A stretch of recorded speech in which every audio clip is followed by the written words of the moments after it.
Good evening, one and all. Myself, S. Shakir Basha, Assistant Professor, Department of Pharmaceutical Analysis at Raghavendra Institute of Pharmaceutical Education and Research, Anantapur.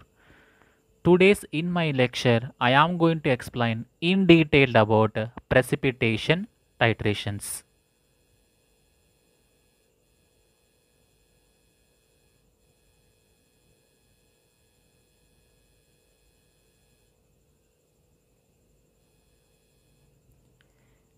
Before entering into the basic concept, let me give the brief introduction about precipitation titrations.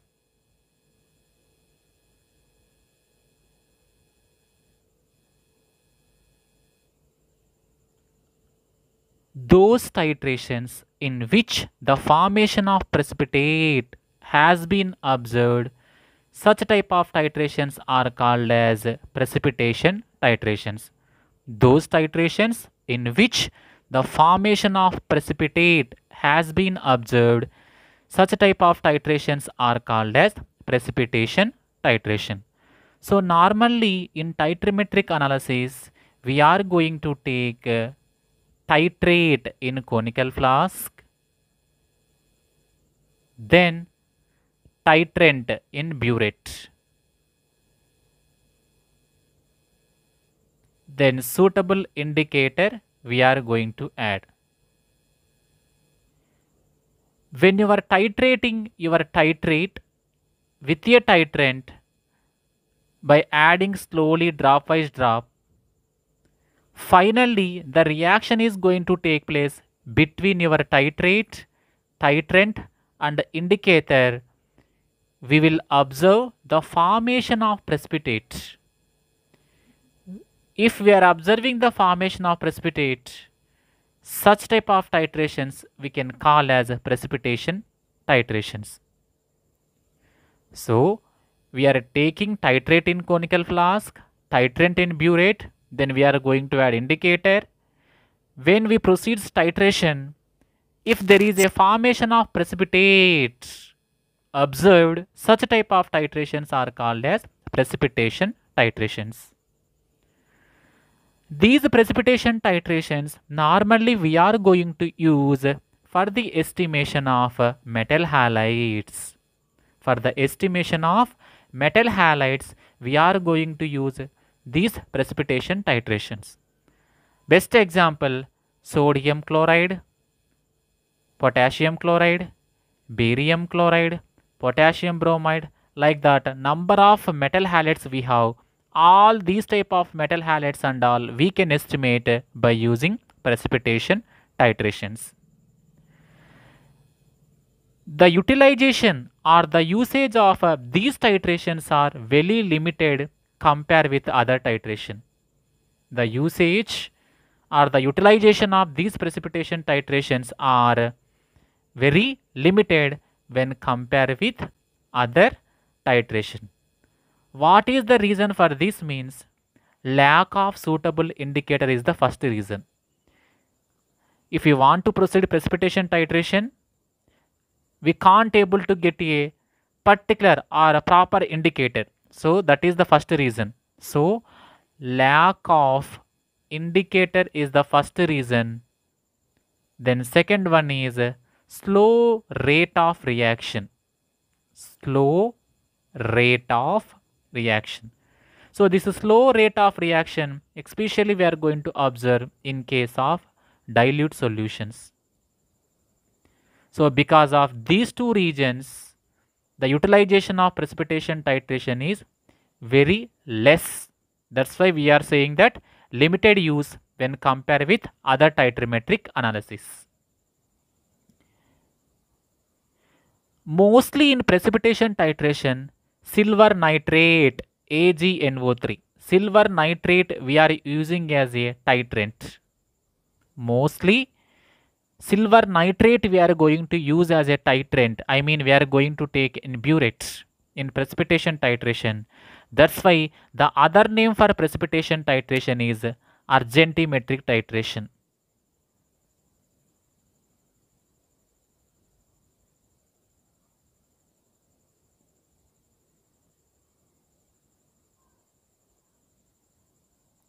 Though we are using silver nitrate as a titrant, mostly the other name for precipitation titration is argentimetric titration. Then, when we are going to select precipitation titration as a best choice, if we have a suitable indicator, if we have a suitable indicator,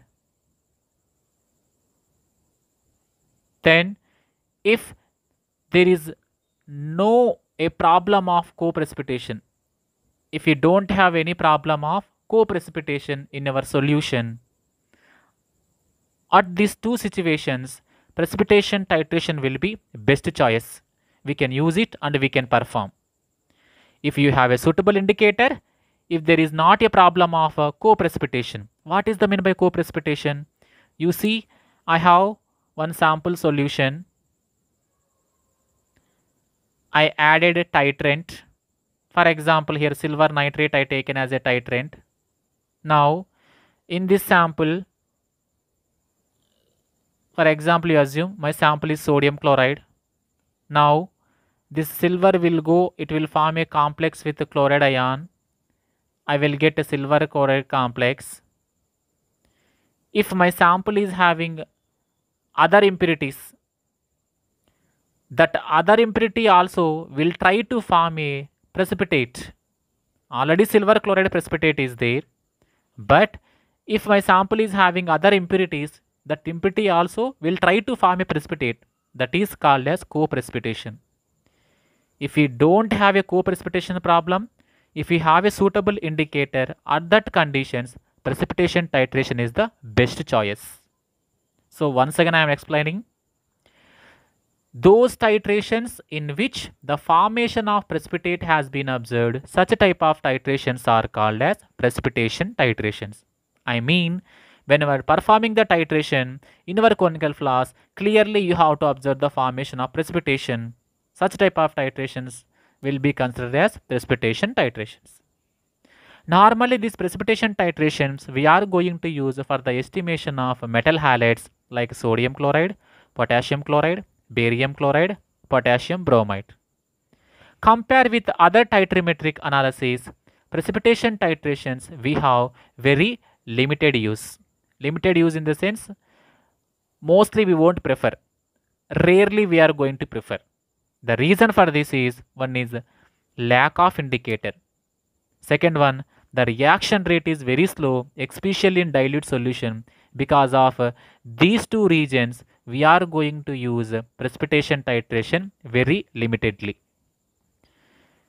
In case of precipitation titration, mostly silver nitrate we are using as a titrant. That's why the other name for precipitation titration is argentimetric titration. Then, when we have to select precipitation titration as a best choice, if you have a suitable indicator with you, if there is not a problem of co-precipitation, at that time we have to select precipitation titration as a best method. This is about introduction. Let me move on to the next concept, which is concept of precipitation titrations.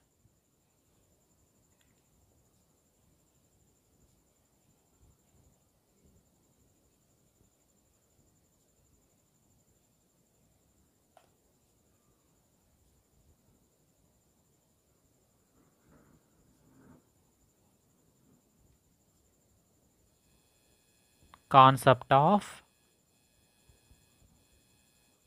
precipitation titrations.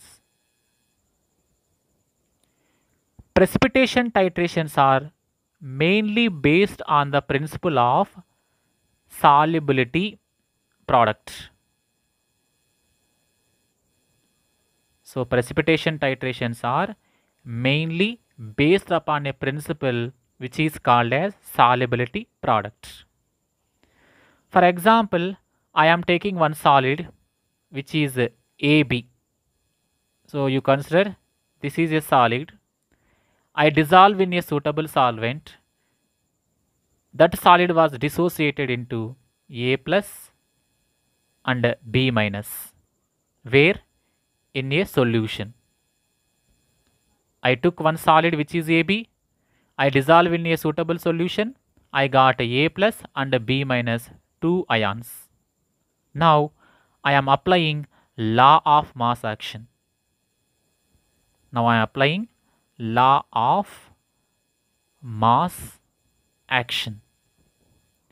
So as we know that law of mass action, so our concentration of product divided by concentration of reactants. Okay, so here products, what we have is A plus concentration and B minus concentration. So these two are products.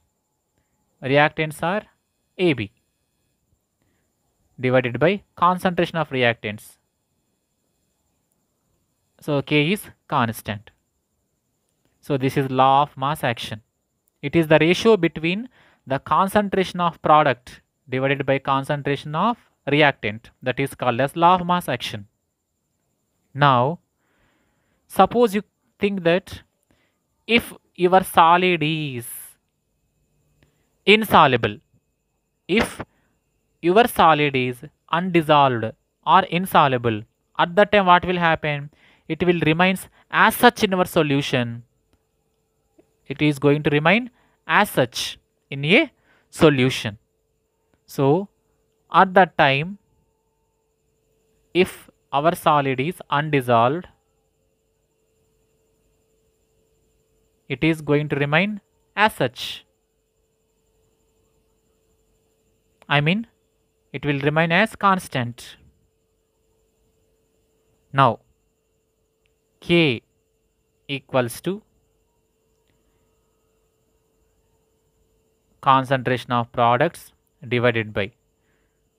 So as I told, if AB is undissolved, it will remain as such in our solvent or solution. So that's why you are taking as a constant. Now what will happen?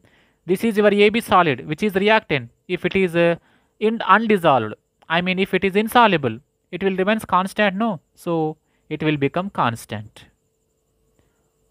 Now this one I am sending this side. Here already it is dividing. If it is going this side, it will become into. So K into AB means constant, no? Constant, that equals to product concentration, which is A plus concentration, B minus concentration. So finally, I am going to write this one as SBA. So this is called as solubility of product. SBA. This is called as solubility of product. Precipitation titrations are mainly based upon the principle of solubility of products. For this, I am giving one example. You consider AB is the solid, I mean reactant. When you dissolve in a suitable solvent, it was dissociated into A plus and B minus ions. Now I applied law of mass action. Law of mass action is the ratio between concentration of product divided by concentration of reactant. So this is your product. That's why concentration of product means A plus and B minus divided by concentration of reactant means this one, AB. For example, your solid is undissolved in a sample or undissolved in a solution. Then it will remain as such. If it is undissolved in your solvent or a solution means it will remain as such. That's why finally K equals to A plus concentration, B minus concentration divided by AB. So here AB is undissolved, that's why it is constant. Now here AB is dividing here. If I am sending this side, it will multiply. So that's why K into constant equals to A plus concentration, B minus concentration. Finally, after simplifying, I got SBA. SBA is solubility of product.